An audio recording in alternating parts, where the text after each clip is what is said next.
Assalamualaikum warahmatullahi wabarakatuh. Yang terhormat Bapak Widi Wicaksono selaku dosen manajemen manajerial. Perkenalkan, nama saya Sinta Pramesti Cahyani. Izin mempresentasikan sedikit materi dengan judul kurva kepuasan sama atau indifferent kurva. Kurva kepuasan sama adalah kurva yang menunjukkan kombinasi dua barang yang memberikan tingkat kepuasan yang sama bagi seorang konsumen. Konsumen tidak memiliki preferensi terhadap kombinasi salah satu dari kombinasi lainnya. Kurva ini digunakan dalam teori ekonomi mikro untuk menganalisis bagaimana konsumen memilih kombinasi barang yang memberikan kepuasan maksimal sesuai dengan preferensinya. Contoh sederhananya yaitu, misalkan seorang konsumen memiliki pilihan antara kopi dan roti.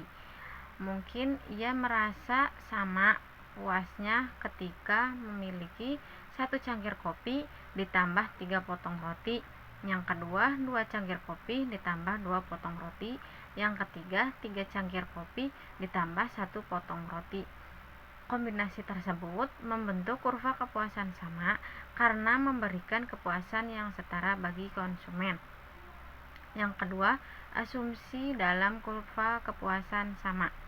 Agar konsep ini berlaku, ada beberapa asumsi dasar yang digunakan. Yang pertama, konsumen bersikap rasional. Yang kedua, konsumen selalu memilih kombinasi barang yang memberikan kepuasan tertinggi. Yang ketiga, preferensi konsisten. Yang keempat, konsumen lebih menyukai jumlah barang yang lebih banyak daripada yang lebih sedikit. Yang kelima, konsumen bersedia menukar satu barang dengan barang lainnya dalam jumlah tertentu agar tetap mendapatkan kepuasan yang sama.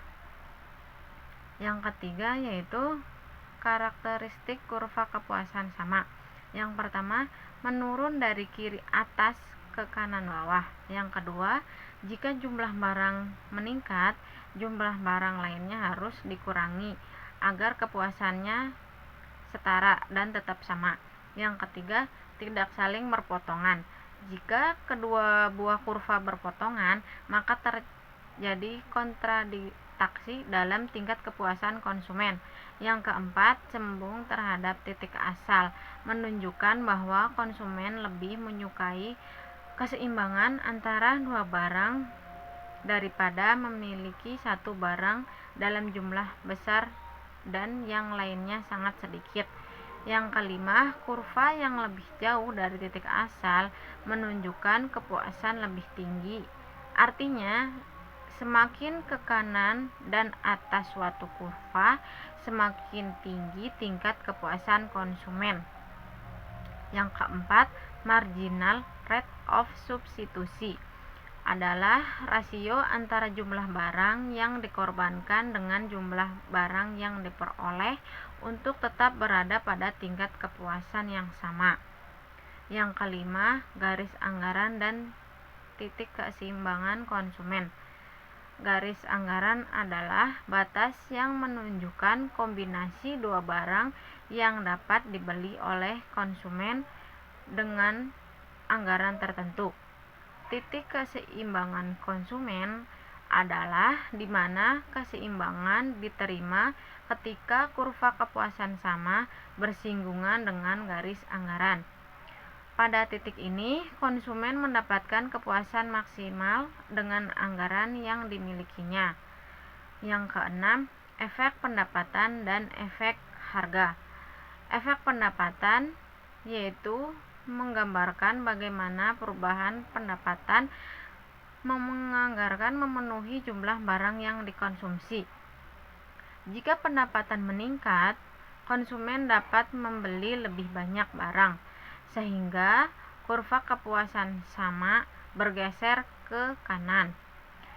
Yang kedua, jika pendapatan turun, konsumen harus mengurangi konsumsinya, sehingga kurva bergeser ke kiri. Yang selanjutnya, efek harga yaitu efek yang menunjukkan bagaimana perubahan harga barang yang mempengaruhi konsumsi barang lainnya. Jika harga barang suatu turun, barang tersebut lebih terjangkau, sehingga konsumen mungkin membeli lebih banyak. Yang kedua, jika harga barang naik, konsumen cenderung mencari alternatif atau mengurangi konsumsi barang tersebut.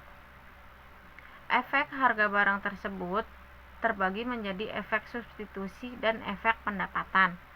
Yang ketujuh, aplikasi kurva kepuasan sama dalam ekonomi.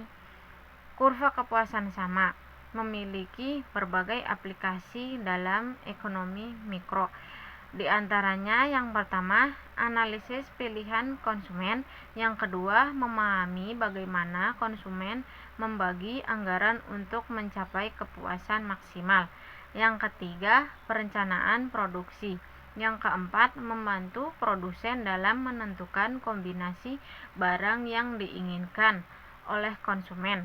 Yang kelima, kebijakan ekonomi digunakan untuk menganalisis kesejahteraan konsumen dan distribusi sumber daya lainnya.